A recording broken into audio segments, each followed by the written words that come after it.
Cold open.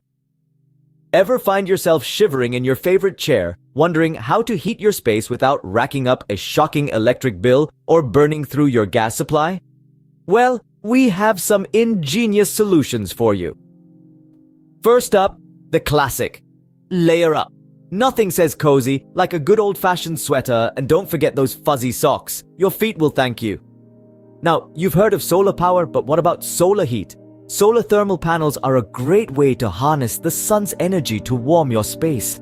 It's like having a mini sun right in your own home. Or consider a wood-burning stove. It's not just for log cabins anymore. The crackling fire not only keeps you toasty, it also adds a rustic charm to your living room. But remember, always practice fire safety.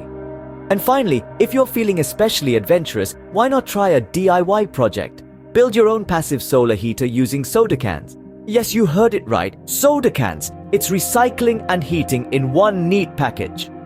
So don't let the cold get you down. With a little creativity, you can keep warm and save money. Remember, the heat is on in more ways than one.